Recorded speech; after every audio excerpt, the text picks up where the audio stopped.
2, 1, let's jam.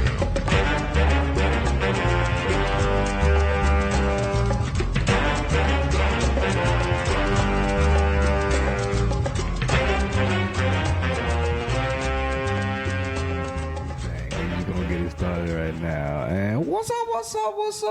Welcome back, goddammit, to another edition of Tell Me a Joke, the guideline of chasing the dream. I'm your host, the Maniacal, Menace. Kyle Smith said the whole thing like a pimp named Slickback. And today, goddammit, we got the funny guy on next to side of me in the beautiful area that we are. Oh my God, I'm really humbled to be over here. Grady Pruitt. Thanks. How's it going, sir? I'm doing well. Oh hell yeah, man! This is nice. How's your comedy journey going?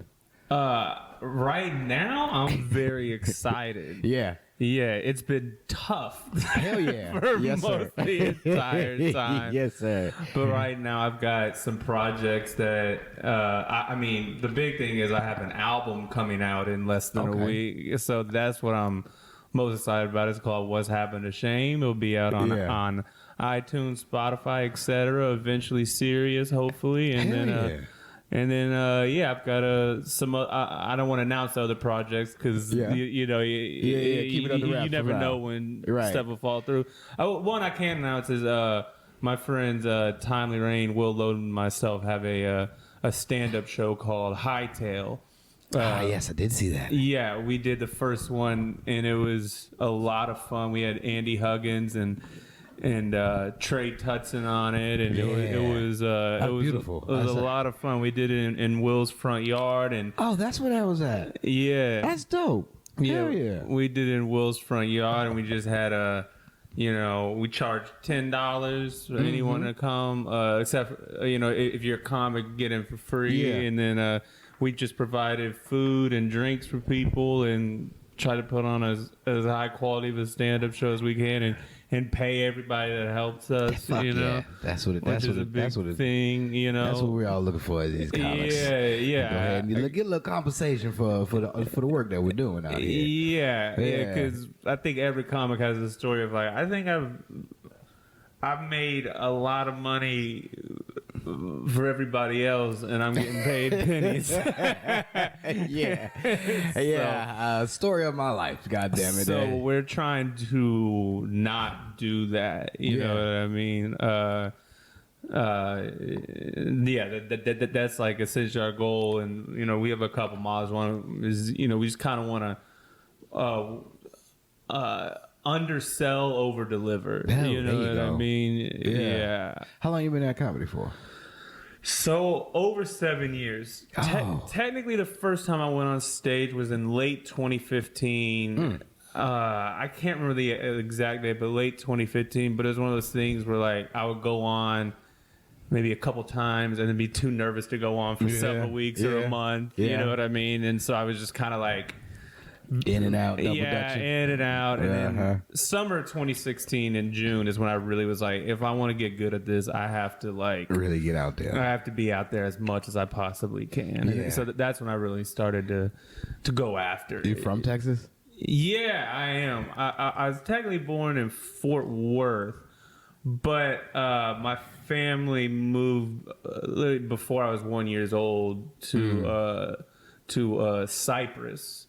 Out in Fairfield, and that's where I grew up, essentially my entire life, and then since past 18, I've been all over Houston. I've lived in a bunch of different places. Being out in Texas, it's a little different. The scene for me, it is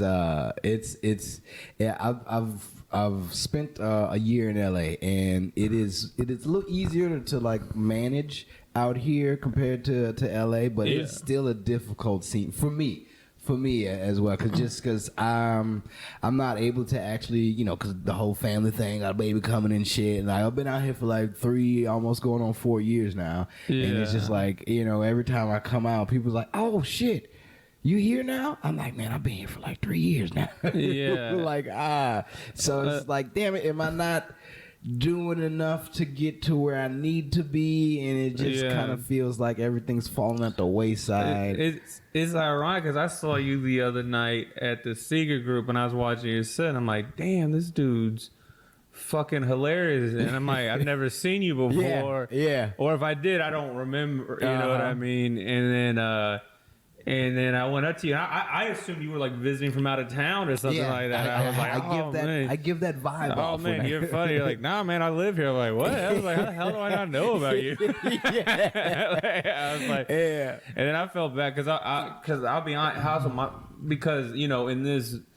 Many show producers, people that work, because someone's like, "Hey, what?" and then you can tell they look like this guy's an asshole. You never want to come off as that guy. Yeah, like, yeah. I get it. So you're like, I just, you know. Yeah, it's so many people that you meet because I do the same thing, and I've actually had people come up to me like, "Hey man, this joke that you did way back when," I'm like, "Yo, I don't even remember meeting you, but you know jokes of mine." Yeah, I'm like, I just smile and nod basically, just so people don't feel like ostracized or anything like that. I'm like, thank you, thank you. But you can tell sometimes just like because you especially if you're getting caught off guard, like they can tell in your eyes, like this person doesn't know. Like, and I've had similar things, and will be crazy. I don't remember the person, and I don't remember the joke. I'm like, I never remember the joke. I'm like, I said that shit. Yeah.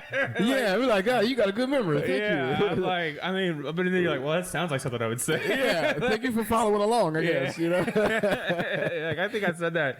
Like once 6 years ago. And it just never came back up. I didn't add no tags to it. It just felt good saying it at the time. So now I'm like, that's pretty damn funny. Maybe we should bring it back. I've been in this game for like 11, almost 12 years now. So it's just like, all right, there's lessons that I've learned along the way too. Because in the beginning, I would never repeat a joke, which is terrible. Oh yeah.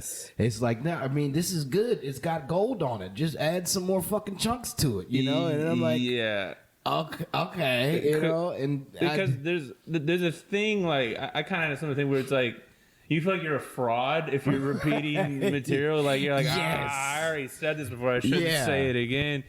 But then, I'll be honest, like, there's bits of mine that I've been working on for, like, years at this point.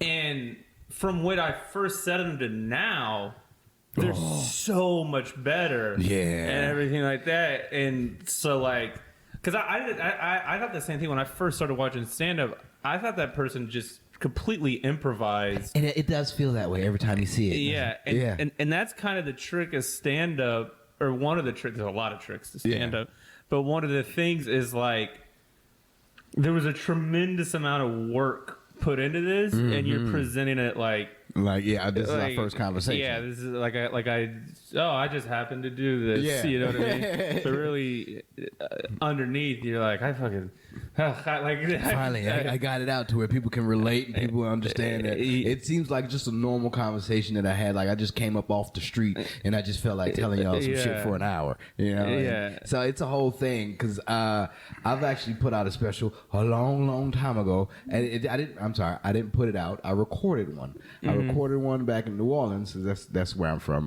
That's where my start happened. You know, and so be wanting to chase this dream basically. That's a tough place to start. Well, it is. It is very much so a tough place to start. But I always suggest that if you want a community to actually start doing comedy, that is a place to go. Just because like there's no comedy clubs down there. I mean there is one, but we don't speak of that one. But there's a comedy club down there now. Funny. And back then, like we didn't have shit. So to be able to go do comedy at places, we're fucking going to bars, going to places where it's like, man, we just try to fucking watch the game, and it's like, well, hold on, let me tell you this dick joke real quick. And you know, people aren't there, but if you can grab them, you're good. So it is a challenge every time, but the community down there is just so helpful and so knit tight that like it is a good place to grow and start, and everything's small. You know, like fucking clubs are like 5 minutes away. You can walk to them, you can fucking Uber to them. Oh, that's helpful. It's very close. Like compared to other places, like big places like LA and here, like, you know, clubs are very near and far, so it's just like that's a difficult thing about Houston is like it's so spacious to get anywhere. Yeah. You know, you're like, wait, this is 45 minutes away. Right. I'm not gonna make this set if I try to go ahead and go to this place next. Yeah, exactly. And that's the reason I was saying New Orleans is tough, and like Miami is like this. A couple other places where it's like there's such fun cities, and there's like it's such a party atmosphere and having fun that like just in general to ask people who live in New Orleans or people that live in Miami, like, do you want to come and sit down and be quiet for an hour and a half and listen to other people talk? Yeah, like, and they're like, no. They're like, you know, I'm about to do blow and have sex with one of the hottest women. At all. Like, that is the story of my life. It's a great scene, but it's like, usually you would get like that. If you do well, it is. That was terrible, y'all. very many times, like, driven home in front of however many people. I could have just stayed home and hung out with a friend. Like it just, and he would have laughed at these jokes harder than you guys did. Yeah. But there's something about the ups and downs of it because the highs are so high. So high. Yeah, that it is worth it to experience the lows. And I've learned over my time to not allow the bad experiences to like keep you low. Like don't wallow in it for a long time. Like I usually give myself, now I'm at the point I try to keep it down to 5 to 10 minutes. Sometimes it goes beyond that of like being upset about it. Yeah. And then like, all right, that's a good way of dealing with it. Move on. You know what I mean? Like get all the shit out and then you're like, that is a good way of thinking about it, because sometimes I let shit beat me down way too much, and then like I'm thinking about it for weeks. I've been put in situations to where I was like, I should probably stop relishing on the fact that was terrible, because I got better shit coming up. You know, I've accomplished things, I've done shit, but now it's just like but that one guy that just wouldn't smile or anything. You know, I always worry about that. But out of all the people in the audience, you always worry about that one person that you just can't get through to. And it's like, why? Why is that? You know, why do I worry about this so much? But as a comic mind for you, I'm assuming we all go through that shit, and it's like, I didn't get all of y'all. I want 100%, but it's never gonna be 100%. No, and usually it's almost never gonna be 100%. And let's be honest, if it is 100%, you're probably not saying anything real up there. You're probably being a pandering hack. You know what I mean? Like, because usually, if you're actually saying some real funny stuff, I think Patrice O'Neal said it once. Is like comedy is like 50% of the crowd cracking up laughing and 50% of the crowd horrified. Yeah. And I'll be honest, I think the percentage should be more like 80 to 90% people laughing. Yeah. And about 10 to 20% people just like absolutely horrified. But depending on the show, the percentages change. You know what I mean? Who got you, or who was, I guess, like the first comedian that you saw that actually got you into comedy? So, I mean, I remember as a kid, like a little kid, watching watching the Blue Collar Comedy Tour and watching that. I mean, Ron White was my favorite. Still is I love Ron White. I watching that, and then I remember a little beyond that, seeing Dave Chappelle. You know what I mean? I started watching it's Killing Him Softly, and there was another. So good. There was one of the what was the second special he had in the early 2000s? It was Killing Him Softly, and there's two of them, but I watched Skinny Chappelle. Yeah, I watched those on like repeat, and then when I was in high school. Also in middle school, Dane Cook. Yes, Dane Cook was huge, and I watched a lot of Dane Cook on YouTube, like the Kool-Aid Man bit and the BK Lounge bit. I was just like, this is like the funniest thing ever. that is my start right there. He is the guy that opened my eyes to what comedy was. Like, I've always known comedy. I've always like, oh, this is cool. But until like Dane came around, the MySpace era and shit, that was when things really dawned on me. And that's when like I got touched by the comedy God fairy, and I was like, oh, this. All right, maybe I should give this a shot. You know, thinking that because this is a person that I've watched, maybe I can be sort of like him. That's why I'm very descriptive, and like I like to definitely over exaggerate on the bits that I do have or anything like that. And just because me too. That's what I saw when I was growing up. But now you hear about all of the allegations and shit, and you know you see you got YouTube documentaries on the fall off of this comedian. It's like there's a lot of them. Damn it, and I'm like, God, y'all put in some research to do this shit.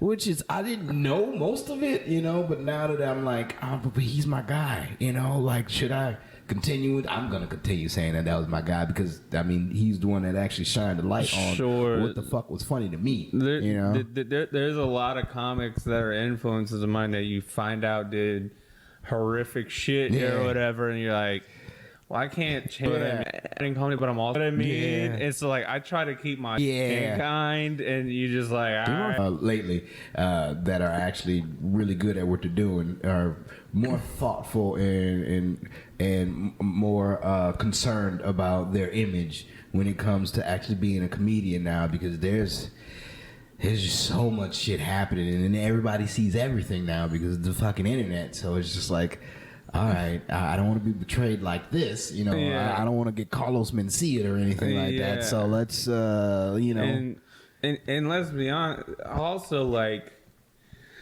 most people who are really good at an art form, and I don't like calling comedy art because it sounds so pretentious, but what do you want to talk about? You know, comedians, musicians, writers, directors, authors, whatever it is, usually the best ones, the ones who are really good at, like they're fucked up in some way. You know what I mean? They're usually and fucked up can mean a lot of different things. You know what I mean? Whether they're perverts, whether they have drug problems, alcohol problems. You know what I mean? Whether they're like mean or just like, you know what I mean? Whatever it is, being fucked up can mean a lot of different things. Whether they have like, whatever, it can be a lot of different things, but like most of them, like, you know, if you really learn about them, you're like, oh yeah, this person's like crazy flawed. Especially when you hear about their backgrounds and how they grew up and shit. And it's like, oh, you had a fucked up childhood. Hence why you're this way now. I can dig it. Okay, cool. Like I just recently did a show down in New Orleans at the Marshroom. Shout out to the Marshroom and shout out to MHOG, Metal Handed Guy. But I did a show with Sean Weiss from the Mighty Ducks. You remember Goldberg? I never saw that movie. I'm familiar with the name, but have you seen Heavyweights? No. Okay. There's so many things I haven't seen. 28. You 28? Yeah. Okay. I got 10 years on you. All right. So, regardless, if you Google it and shit, you'll see with the progression that it goes from. Like he was a child actor, you know, but he was always funny. He was the funny guy that I saw, and I recently did a show with him, and he's had his downs. I would say ups and downs, but it just seems like it's gradually just kind of like, you know, pulsing at the bottom at the moment. But you know, he's had problems with drugs and everything, but he was one of those child actors. You know, growing up doing that. Oh, I've always had money, and then now that this stops, what do I do with all this money? Well, let me go see what life really is, you know, to go out in the streets and go live, and that was his downfall from there to where he got into big drugs. And now seeing him now, like his voice is the same, but he's not the same guy that I've seen on Heavyweights and you know, Mighty Ducks and shit. So it's just like, wow, how do you continue from there? Like what helps you write? Yeah. Oh, what helps me write? Mm-hmm. I'll say before I answer that, like there's a lot of comics or whatever that like people are like, man, this guy was the man. Yeah. Or, this guy was the funniest motherfucker. And then you watch him, you're like, this is fucking horrific. Like, this is, I mean, a big example of that was Mitch Hedberg. You know, who was like an amazing comic and also a heroin addict. Right. And by the end, you know, they're like, literally his performances, he's on stage and he's like scratching the walls and shit like that. He's not even, he's not even going to the microphone and everything like that. And you're like, well, this guy was he was one on of the top the at one funniest point. people, like original, hilarious, just a real fucking artist. And now one-liners. you're like, yeah, if you see him, he'll just be scratching the walls. So It's you're like, like, what the happened fuck? and why? Like, Yeah. what can I take from this so I don't end up that way? Yeah, that's like such a fear in my mind. I gotta make sure I'm like, and also, you know, there's stories of oh man, I'm blanking on the comic's name. Oh shit, I don't know, but man, I can't think of Paul Mooney. Oh, good old Paul Mooney. Paul Mooney, and towards the end of his life, when he clearly was not no longer, there. but like the people around him were still yes men. making him tour, and he's going on stage not fucking making any goddamn sense. You know what I mean? And it's like, that's why, like, I want the people around me, like, if I ever, let's say I have a fucking brain aneurysm, you know what I mean? That, like, I hope my friends just be like, hey man, you need to dial it back. Don't allow me to, you know what I mean? Like, put me on the front, you know what I mean? Like, yeah, don't let me fuck my career. Let me know when I'm fucking up. yeah. I mean, like, you know, and Shout out to Andy Huggins. I don't know if he's in his 80s or not. But, so funny good. as hell. And just like, yeah, that's when we did our Hightail show.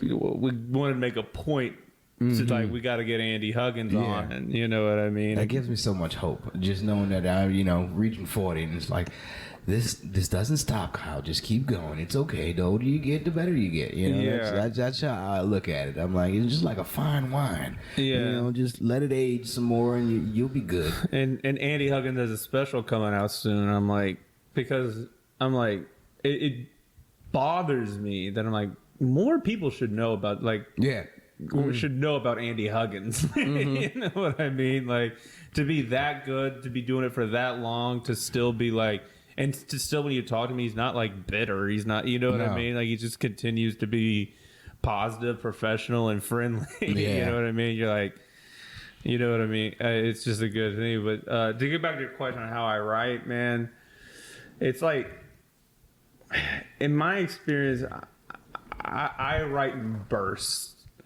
Okay. Meaning, I'll go like a long time without having like a new bit or new idea. Then you're like, am I ever gonna get one again? Like, how do I?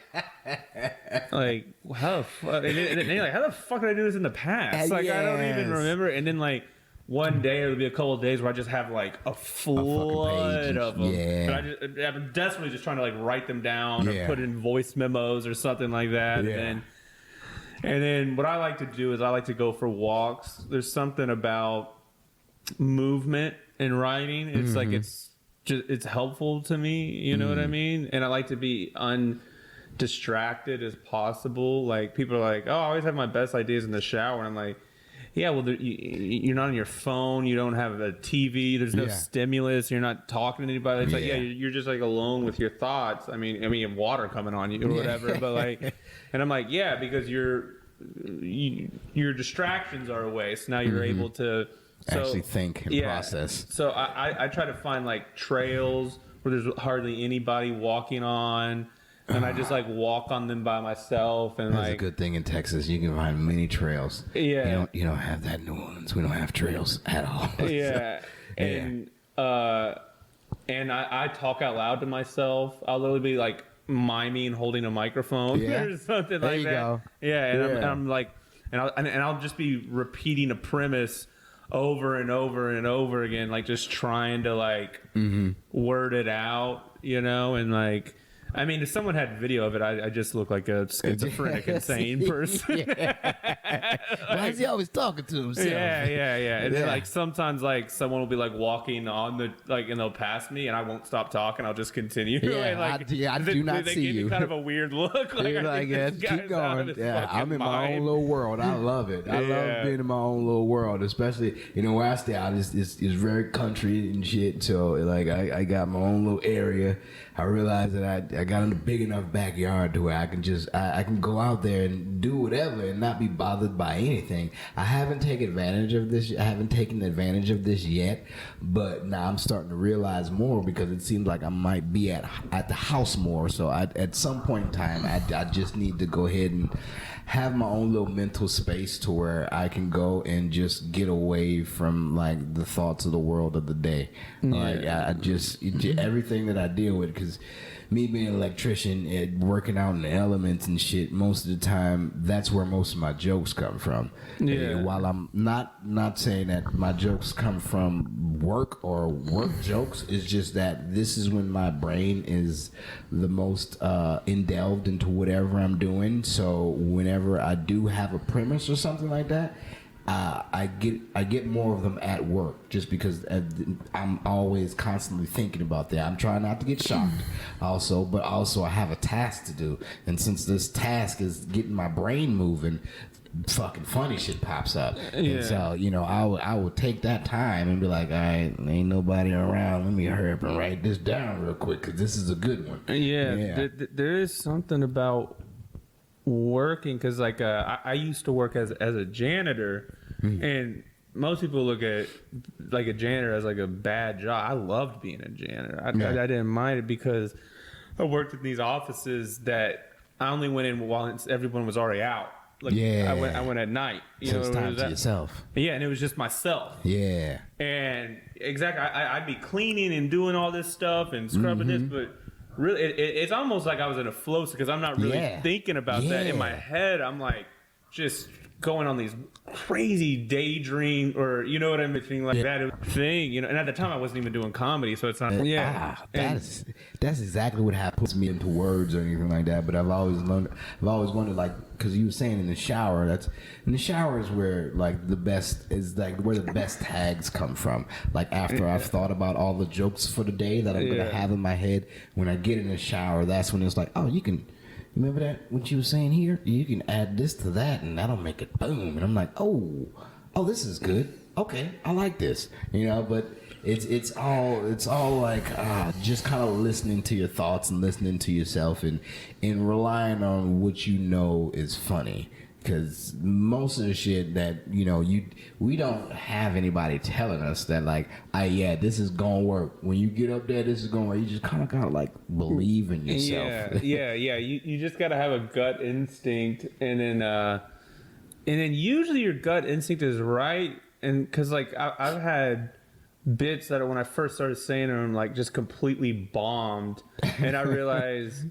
And then they worked later on because I just was, I got to word them right. And I got to make it so the audience is understanding my perspective. Yeah. And because sometimes you just throw out like an idea and like no one knows what the fuck you're talking about. Right. You know what I mean? Yeah. And so you're like, all right, well, you got to like establish the perimeter. But like, usually, and then I think we've all experienced this where like, I go back to like bit ideas when I was, less than a year into comedy or less than 2 years that were bad. And I look back on it, I'm like, no, this is actually good. Yeah. I just didn't know how to do it yet. Yeah. You know what I mean? So it's like, usually if you're a funny person, like your instinct is usually right. It's just a matter of like, how to form it, word it, put it together, put it in a structure. What I've been doing lately is certain things have been popping up to where I'm like, oh, this is almost similar to this old joke. So what I've been doing, I've been taking them old jokes and I've been taking them new shits and I've been mashing them together. Exactly. And I'm like, oh, this is an entire bit now. Instead of just this being something small and stopping where it is, now I can add this to this and I have more of a flow with it. And being able to figure that out on stage feels so good. Oh yeah, when you like put the puzzle together, you're like, oh my god, because I see it now. there's things I'm still sitting on and stuff I've decided where I'm like, I have one great line. Like, it's like one, like it's really like one or two sentences, and you're like, I don't know what the fuck to do with this. And then when you have a whole chunk where you're like, oh, there it is. I get together. so excited. I can't wait to do something with it. And that right there, that's where I really get upset with myself, because it's like, God damn it, I don't know when I have time to actually go and do this. And then I want to be able to do this here. I want to be able to do this here. I want to be able to do this where it's going to mean something.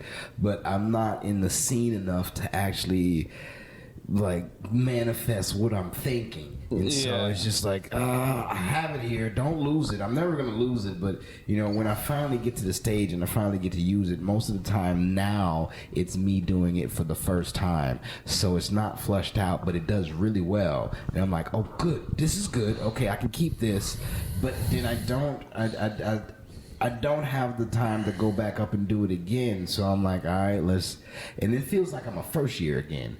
You know, working on like really good premises and shit, but I haven't been on stage enough to actually flush it out, take some of the little fatty parts out, and then, you know, add what I need to add where.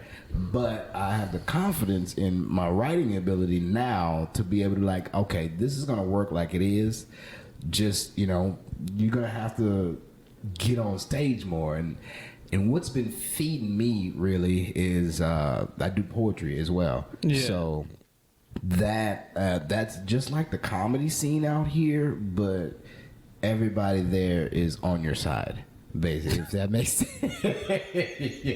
Because when you go on a comedy stage, people are like, bitch, you better make me laugh. When you go on a poetry stage, people are like, we're here for you. And it's like, oh, shit, yeah. So, and my thing now, I don't think you've ever seen it or anything like that, but I do comedy poetry. So, so that there, it stands out because most people think that poetry is going to be sad, you know, dull. Oh yeah, I have a bit making fun of slam poetry because I've seen slam, but I'm like, what the fuck is this shit? That's exactly how I felt when I came into the scene. I'm like, man, you motherfuckers are sad. Like, y'all, what are we? The improv and it that there. It's funny. It is also comedic. Like, I have the and like, okay, I finally this is because I realized that.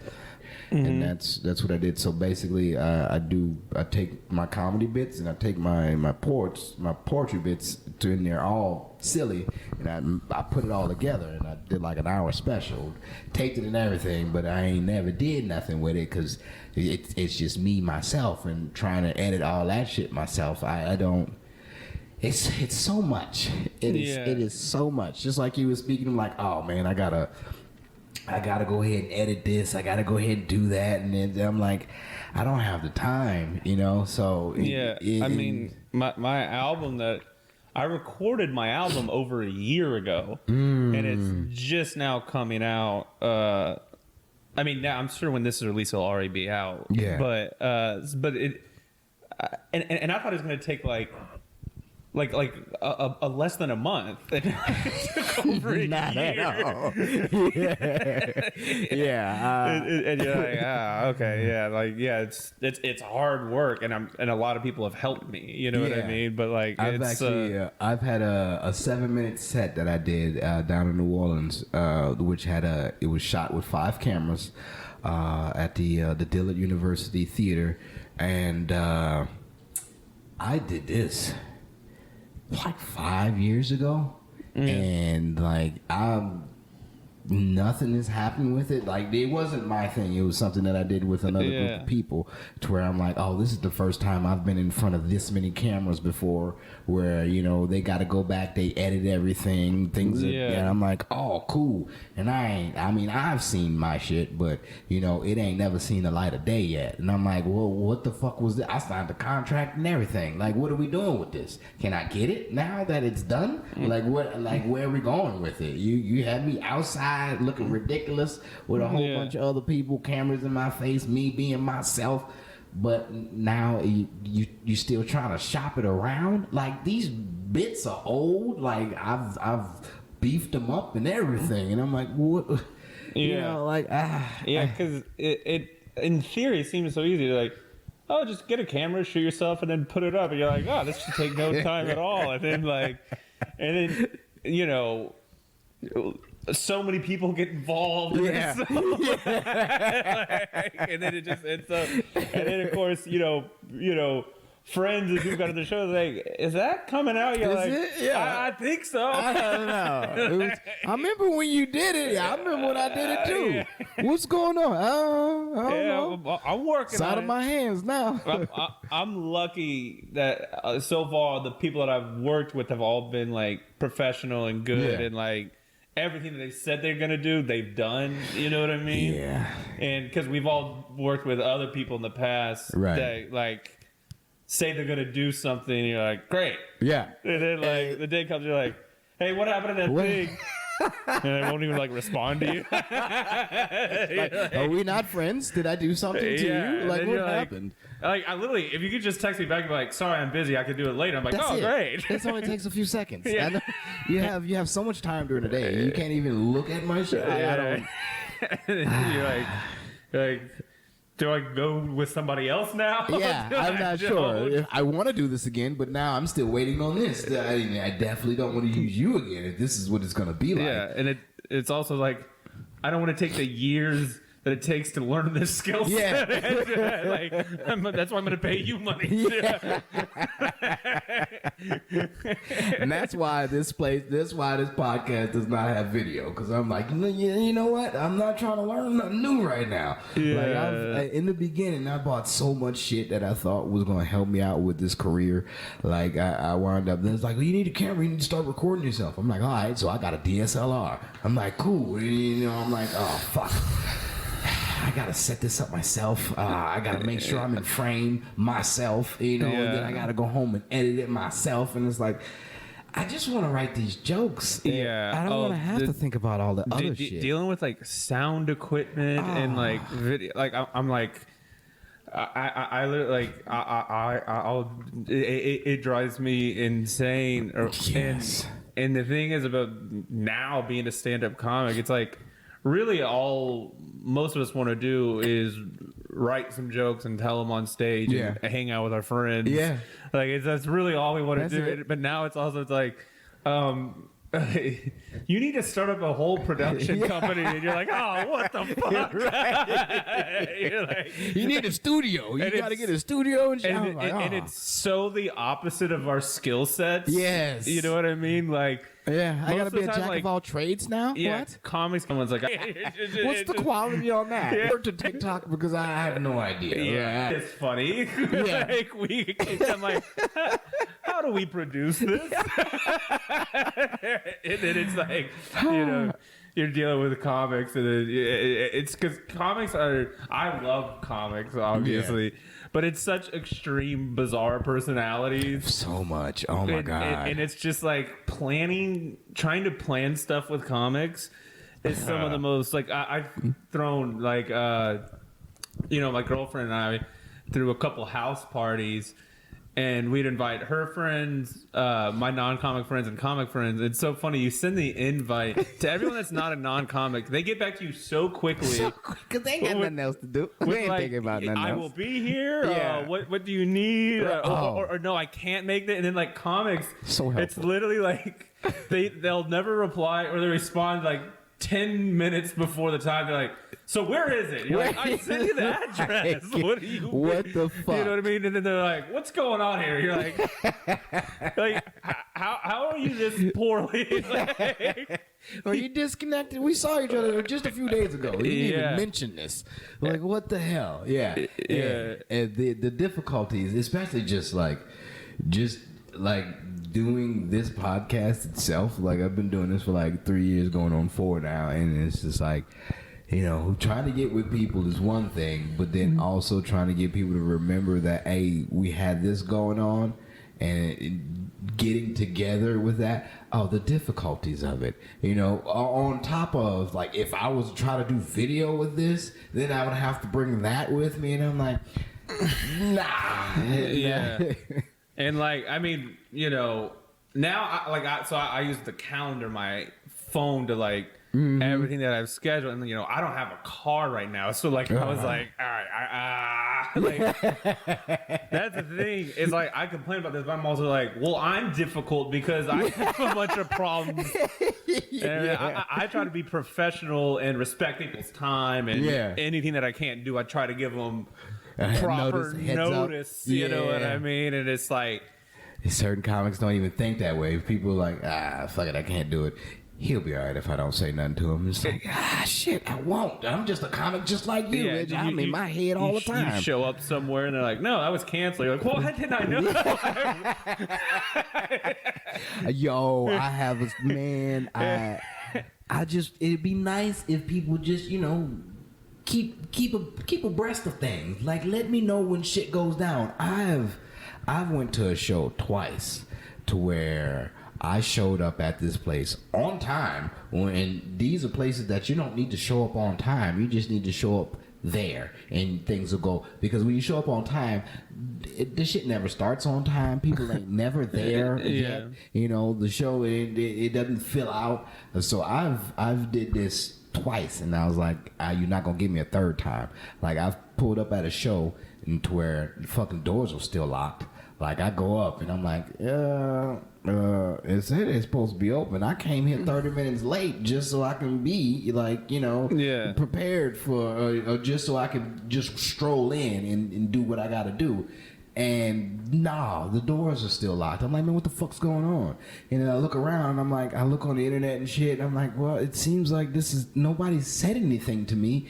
And then come to find out, like 2 days later, after I text the person, they're like, oh yeah, that got canceled. It got canceled. I drove 45 minutes for a canceled show. Bitch, you booked me on this like 2-3 weeks ago. Like, you couldn't tell me that this was canceled? I come up to this door, pulling on the door, thinking that people are gonna be in this motherfucker, and the doors are locked. Yeah. I'm like, nah, you know what? And now when that happens to me, I'm like, well, I still need my money.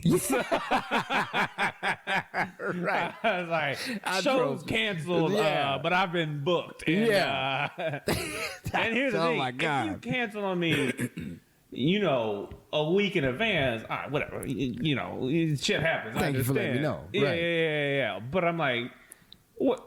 You ain't gonna say nothing to me? Like, you got me out here. And the thing of like, I've been on so many shows where it's like the show starts at this time and I'm on last, so I'm like, well, all right, well, I'm actually hit the stage about this time, and then it's like and then it's like we ask that you show up, you know, an hour before showtime. You're like, what? Why? Like, we gonna have a run through or something? Like, what the fuck? Like, what? So I could just sit in a chair, just wait for 2 hours, and you're like, or he's like, we're supposed to be just. Yeah, all right, man. The show's like 8. I'll show up at 8:30. Yeah. And watch. I'm like 2 hours earlier. Your legs fall asleep. You know. Hopefully you. Also, like, I mean, I'm probably hanging out with like, I don't know. It's just, and it just happens over and over and over and over again. You're like, yeah, I'm here. Those life lessons that I've learned, and I've put it in. I put it in my mental now to where, like, don't let it get to you. Like, this shit is gonna happen. I don't want it to keep happening. I don't want it to think that this is what it's always supposed to be. But like, I'm like, yo, something's got to be done. Like, I don't like. I want people to actually like. I like that you like my talent, and I like that you want to book me for things. But can we be more professional about this? Can we be a little? Yeah. And here's the thing about comedy, because it's such anarchy. You know what I mean? And it's never going to be fair. It's never going to be right. You just got to get that out of your head. Yeah. You know what I mean? The thing is, there's so little rules to comedy that, to me, it's like insane that people still break them. You know what I mean? It's like literally like you can get out of prison for like a violent crime, and people still be like, you know, you can still come do comedy. Like, we don't care. Like, we don't. Like, we still no, you're good. You're still funny. Come on. Don't worry about that. You know what I mean? Just don't do it again. yeah. Oh, you did it again? Well, all right, hold on. Take a time out. Take your breaks. Yeah. It's literally like if you just like don't steal jokes. Like if you know what I mean. I'm trying to think of the other like real like don't rape anybody. Yeah, don't steal. Don't steal my money. You know? Don't. Yeah, exactly. Don't steal money. Yeah. And you're like, those are really kind of the main rules. This is real simple. You know real what simple. I mean? Don't be a dick. You know. Yeah, and then you're like, what? You're stealing from me?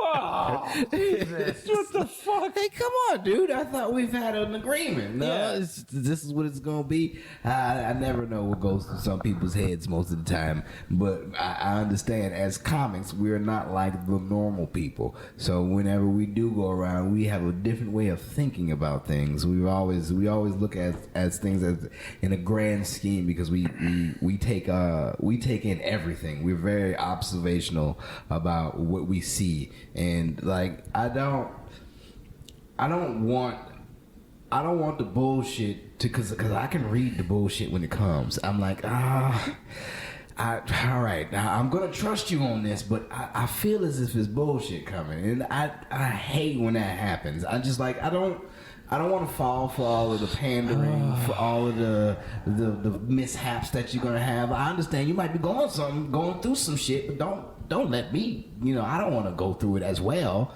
Like, so can we like get things together? Can we be adults? Because we're all adults. I get it. We got things to do, but you know, if something goes down, let a motherfucker know. Yeah. You know, just don't have me out here with my thumb up my ass, thinking like, oh yeah, you had a good time, huh? No, motherfucker, I didn't. Like, the fuck are we doing, man? I got shit to do too. Yeah, that's the thing. It's like as you become older and more of an adult, you're like, man, I have a lot on my plate. Yes. You know what I mean? I'm like, my whole thing is like, just be respectful of me, and I'll be respectful of you, and like, let's not waste each other's time. Mm-hmm. You know what I mean? Time is valuable nowadays.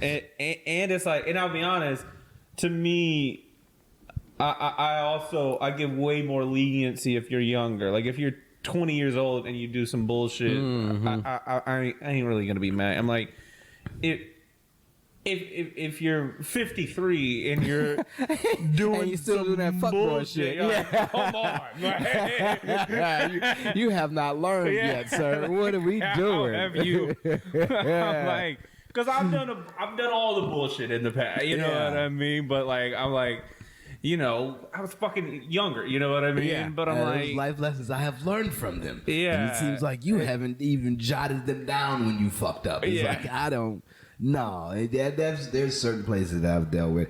Like since I've came out to Texas, like I've done certain shows to where I'm like, oh, you just out here for a money grab. Like you ain't. Yeah. Oh, that shit. I never like witnessed anything like that, or I never came across shit like that to where it's just like, all right, we're gonna have these people here, we're gonna have these people here, and all these people gonna generate money for me, and then I ain't gonna give you shit. And it's like. Mm-hmm. What the fuck? Like, what am I doing? Yeah. And then ain't nobody in the crowd. And I'm like, you got all these people here. Basically, I'm performing for like other performers. I don't learn to avoid those, but I guess this is. I can't say details because I'm just. I feel you. That's why I skim over just a little bit. I'm like this. But and here's the thing. My point of view is like, yeah, I want you to make money too. Mm-hmm. I want to make money as well, but I'm like, we can go about this in a fair manner. Yeah. Like, you know what I mean? Like, why is it always like just in an unfair like? I get so upset. I'm like, I think I'm gonna have to fight this person, babe. I think I'm gonna have to. Just don't fight nobody. But this was some bullshit. Like this is, and it keeps happening. I just put some hands on somebody, and I think this will be fine. I'll feel better, in my head. But I'm like, I can't do that. So it's just like this is what you're gonna have to learn from it. So my girlfriend and my friends have had to talk me off the ledge from I feel you. like doing, because here's the ultimate thing. These people poke at you, poke at you, poke at you, poke at you, poke at you, poke at you, and then when you retaliate, they play victim. Yeah, and they go, "What the hell? Where is this coming from?" Yeah, and then by the way, you will be the one to get in trouble. Always, you'll be the one that has to pay the the repercussions. You're the one that could get sued. You're the one that's gonna. It's like, but this person did this. It was like, yeah, but did they put their hands on you? No. So you're in the wrong. I didn't feel as if I was in the wrong at the time. Yeah, and I'm like, well, what about all these other things? Yeah. And got a checklist. We can't do anything about that. I know you can. Damn it. That's what the lawyer said too. Yeah. Shit. Yeah. Oh my goodness. Oh yeah. No. I mean that's why you talk about in a small town. That's why the more that I just experience all of these things all of life, I'm like, I think I'm gonna live in a small house with some land and just be by myself and not ever look at the internet. And just gotta sit there. That's exactly what I go through every time I come home. I'm like, fuck the internet. All right, I'm glad I got my little sanctuary that I can come to. Don't nobody know I'm out here. I got some land. I can go do what I want to do. Cool, I just want to forget about everything. But it's like, nah, that's not the life you're in. I'm like, and my friends and loved ones can come over whenever they want, and I'll leave when I want to leave. But you know what I mean? Like the amount of time, like I just want to be alone. Like it's just you know what I mean? And then I almost feel guilty about it. You know what I mean? But like it's the things you learn. I mean, and going back to the internet thing, like the amount of times, like someone like, well, you haven't heard about this? And I'm like, no, I haven't. No, I don't even pay attention to it like you doing. No. I'm like, have you got on Twitter? Do you ever get off Twitter and go like, no, I'm glad I did that. Every time I get off, I'm like, I'm more depressed than when before I came on here. Why do I do this every day? I know what it's going to feel like when I get off. Just don't do it. It's like, it's so compelling. How have you not heard about this worldly event? Some horrific tragedy. You know what I mean? You're like, I don't want to. I'm like, let me know if there's someplace I can donate. My own personal life, I've got enough problems. I'm like, I can't be taken on. I don't want the rest of this shit. Serious problems. Goodness. I can't be doing. You know what I mean? Like, there's some. I can't remember where I read this or saw this about I think most people, they're basically the number of people that you can basically have in your life and be attentive to, and everything is I think 100. Yes. Around I think Dunlaw's number or something like that. Is that what it's called? Something like I know exactly what you're talking about. And I think that's a good. And 100's a lot. Dunbar's number. Yeah, and 100's a lot. Like that's the maximum. Yeah. Ideally, it'd be less, really. Right. So that's why it's like I can't take on thousands. I can't take on millions. I can't be like. What's that bullshit? I went to jail recently, which was terrible. I've talked about it already. I've been in jail. But apparently back then I used to have Google phone numbers in my head, that I got so it's like all this other. At least keep 2. That's a good point because let's say I lose my until I run into something. And now when I think about it now, I'm like, man, I'll never get back like that again. Unless we get hit with it. But I have no idea. Like I don't like having to think about what else is going on in the world that I can't do shit about, but people want me to worry about. I'm like, okay. I mean, heart, smiley face. What do you want me to do? Yeah, that's my whole thing. I'm like, give me an action. Give me do you want me to just sit and be sad about it? I'll sit and be sad about too many things. I don't know. And then you get, I mean, we all like have heard just horrific stories. You're like, okay. Is there a GoFundMe? You need me to do something? I can drive people places. Does somebody need food? Shelter? What's the thing? You know what I mean? Yeah. Because like I'm like, you know what I mean? And then, the also thing is like, a lot of times it's presented with like, can you believe this happened? I'm like, yes. Yes. Do you understand what's going on in the world? Yeah. It's terrible. It's shit out there. That's why I like to go to my whole little bubble. Yeah. You know? Like you always go like, I'm informed, okay? I'm not blind, okay? Yeah. I've seen it. Yeah. Can you believe someone got abused and taken advantage of? Yeah. Fucking monsters out here. I get it. You know?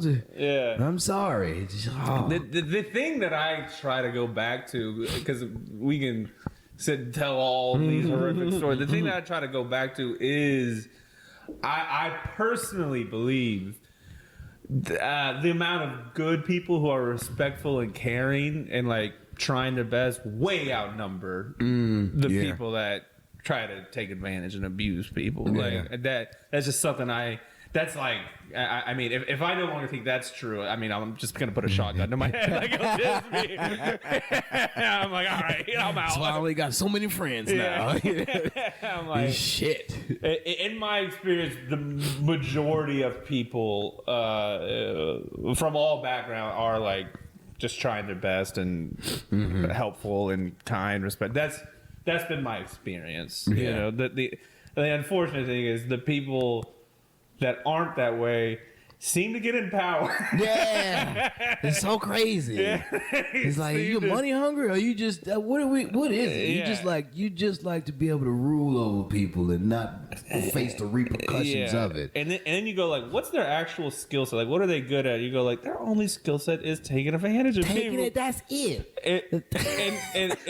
And I guess that's a good skill set to have in our You're world. winning right now. You know, I can't wait till you get found out, motherfucker. I hope you get taken down and everything gets burned with you. Yeah. Fucking life. Yeah, and I'm like, all right, I'm just gonna just try to make my own life better and not just fixate and go like, this motherfucker. And don't get me wrong, I have moments like that, but the person that arrested me, I wish so much bad on him. I was just like, I should have told you all this when I was there. Just a whole bunch of terrible shit. But I'm like, no, man, that's putting negative energy out in the world. Don't even worry about that shit no more, Kyle. I'm like, ugh, but if I run into him, I'm gonna tell him some shit. And then it's like, why? Why are you still harping on it? And it's like, I guess, man, fuck. But it's like, he fucked over me, so I want something to happen to him. But it's like, hey, you're a good person, man. Why? And you know what's funny is people that do stuff like that, when you do something back to them, they're like, that they will say those types of phrases like, you're putting out negative energy. You're like, yeah, motherfucker, I am. The fuck have you been doing? You deserve all of this negative energy. Yeah. God damn it, you know what you did to my life? No, I don't. Yeah. Oh, shit. All right then. I guess I've just been thinking about it this whole time. Most of the time, that's what it is. It's like, motherfucker, you still mad about that? I mean, I was until you put it like this. You don't even think about it no more? No, man, my bad. It's like, shit, now you said sorry. Now I feel dumb that I'm still, Oh, yeah. Oh, I've... The things I've forgiven people for just because they're like, oh, my bad. I'm like, okay. That's all I was waiting for was an apology, and I guess you didn't even know that you should apologize. Yeah. All right. I guess. Well, technically, I'm still alive. Please don't do that again. Please. Well, fuck yeah, man. This has been good. I like to play a game of choices. You got 4 options and 4 choices. All right, and basically it's kind of like kill one, marry one. So you got 4. Your options are: you got to be one, you got to raise one, You got to sell one, and you're gonna have a relationship with the other one, right? Okay. And your choices are: you got a mermaid, a mogwai, A what? a mogwai, a gizmo. Wait, is that like a robot thing? No. Have you seen Gremlins? No. Shit. Yeah, sorry. I got you, Greg. I've been Don't worry seeing about a it. lot of stuff. Don't worry about it. I stare at a wall a lot. I'll pull it up for you right there. Boom. Yeah. There it is. Bang. That's a mogwai. That's what a mogwai is. Oh, okay. Yeah. All right. So you got to be one, you got to raise one, sell one, and fuck one, all right? And then you got a mermaid, a mogwai, a Mexican, and a manatee, all right? And what's a man? A manatee is those little Florida, in the Everglades, the sea cows, they call them. People used to think they were mermaids at one point. They were going endangered at some point in time, but now they're not. They're the conservationists and shit for them. Okay. I'll show you what a manatee is as well. I got a B1. You got to be one, raise one, sell one, and then fuck one of them. Okay. Manatee. Well, That's a manatee. okay. I think I'm gonna fuck the mermaid. Okay. Yeah. I would have sex with him. Oh my god! I think if I got to have, that'd be amazing. Yeah, it'd be. I'd have a bit about it. Everyone would think it's not true, but I'm like, no, it happened. I swear to God, I fucked a mermaid. Like, what? Shut up. So that would be.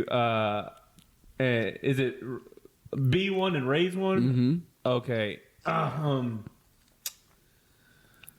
Wait, is it kill one? Or Be one, raise one, and sell one. okay. You fucking a mermaid, and you got to be one of them. You got to raise one of them. And you got to sell the other one. And it's a manatee, the gremlin mogwai, thing. yeah, the gremlin thing, and a Mexican. Okay. I think. All right. B1. Raise one, sell one. Mm-hmm. Okay. I know what I can't say. Some of my friends don't give a fuck. They're like, this is where it's going, Kyle. I'm like, oh, nice. All right. I'd raise a Mexican. Okay. Keeping it safe. I can't have someone get an audio clip like, did you hear what he said? And then so I got to B one and sell one. Yeah. You said manatees are being protected, right? Yeah. They're under. All right, so I'd be a manatee. Okay. And then I'll sell the mogwai? Yeah. Yeah, there you go. Oh, that's a safe route right there. That is a hell of a safe route right there. Because what happens when mogwais get wet is a totally the earth destruction after that. You know, so if you sell that, then you ain't got to worry about that no more. And your manatee, that's fucking a mermaid, so which is also raising a Mexican. So that is great right there. That's good parenting. That's a beautiful family. It's a strange family. Yeah, it's okay. You know, your son comes to visit you every now and then with your mermaid wife. That's good. Hell yeah, man. Oh, this is good, man. We've been at this for a minute, man. Let everybody know where they can find you at, dude. I'm on Instagram at Pruitt Grady. That's probably the best place to find me. Also, YouTube. I'm starting to post things more on YouTube. Just look up Grady Pruitt comedian if you can't find that. And then I'm also working. I don't have it out yet, but I'm working on making a website and an email. So people, and I won't spam people. I'll just email every once in a while when I got projects that I care about. That's so nice. And then, of course, my album, which will be out, I think, by the time this is released, called "What Happened to Shame," and that'll be out on iTunes. Where? Yeah. Over a year ago. Nice. So yeah. That's Hell it. yeah. Yeah. Well, fuck yeah, man. It's the and until next.